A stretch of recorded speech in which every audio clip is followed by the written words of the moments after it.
The post-production work you do to your audio can make or break the sound. Today I'm going to walk you through what I like to do.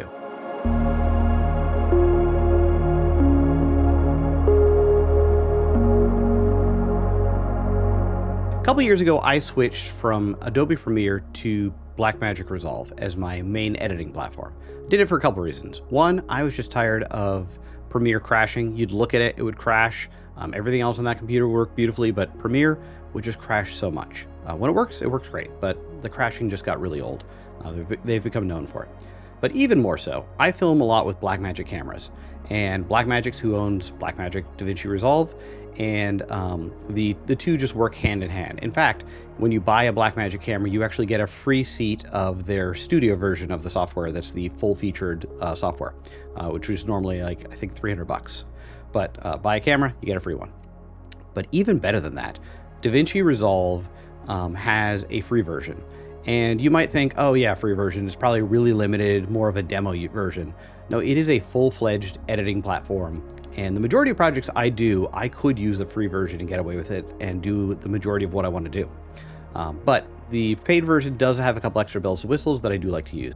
One of the things I love about Resolve is it's evolved as a platform over the past few years. It started out as a color grading application, and it was great at that. I used to use it in conjunction with Final Cut and with Premiere, but over the past few years, Blackmagic has really built on it, and they bought the platform and developed it into a full-fledged non-linear editor. So now you can do all of your editing within the program. You don't need to jump between two different programs to do your color grading in Resolve and then editing in another program. You can do it all in Resolve, and it works beautifully. It's made editing fun again.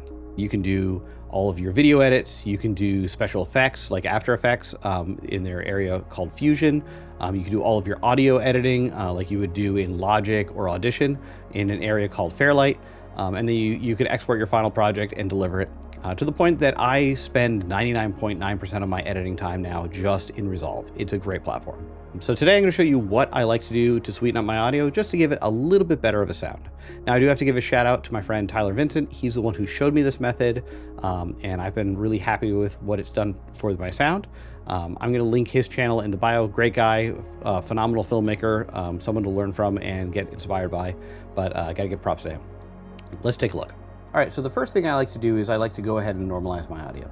So I've got a shortcut set to pull it up. You want to set your normalization mode to ITU-R BS period 1770-4.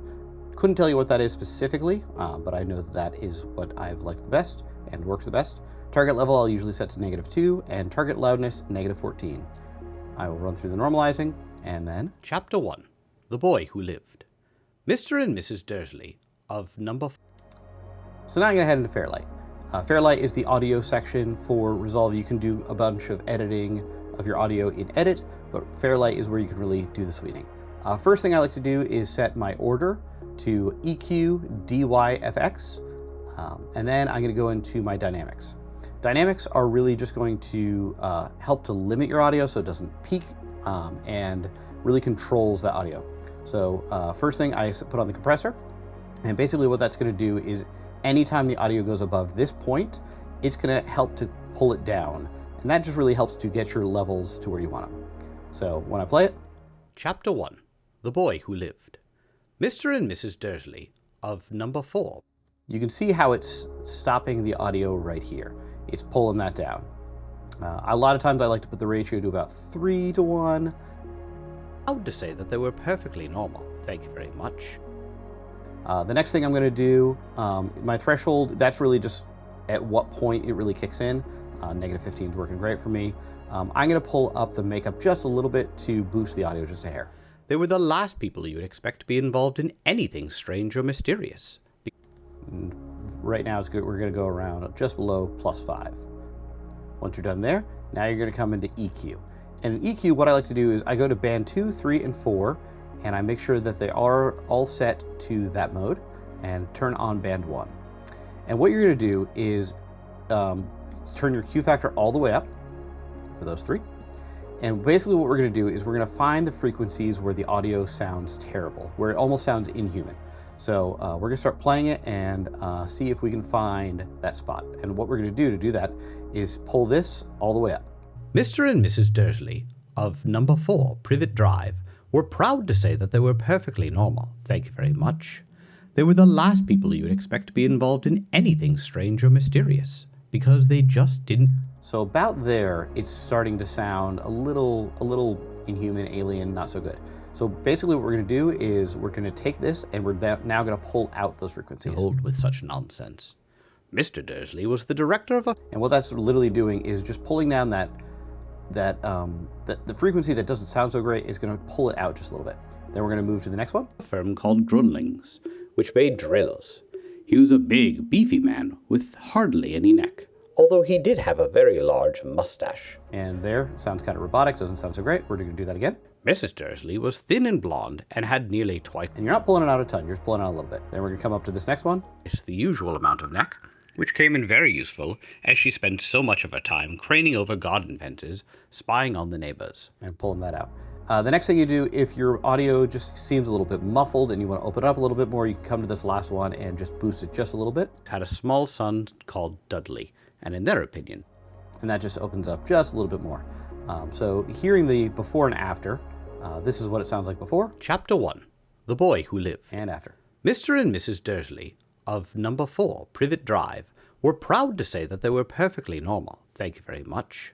They were the last people you'd expect to be involved in anything strange or mysterious. So it's not doing a ton, but it's giving it a little bit more of a pleasant sound. Now, the other thing I like to do is come back to the edit page, and this is the one thing you cannot do on the free version, is they've got a feature called voice isolation, which basically uses AI or computing power to isolate the voice, and it really pulls out any background sounds or like room hiss and room noise and those types of things. So this is without. Chapter 1, The Boy Who Lived. There's a tiny bit of a hiss in there, but if you turn on voice isolation, give it just a second to process, and then Chapter 1, The Boy Who Lived. It just really pulls out a lot of that hiss. That's more like the icing on the cake. Honestly, without that voice isolation, I would be happy using this audio and putting it over some music. It just sweetens it up just a little bit. But that really helps to just bring your audio from a 9 to a 10. And it pulls, even a medium sounding microphone, it pulls it up a couple notches because it's really helping you to hit the frequencies that sound the best. So that's what you do.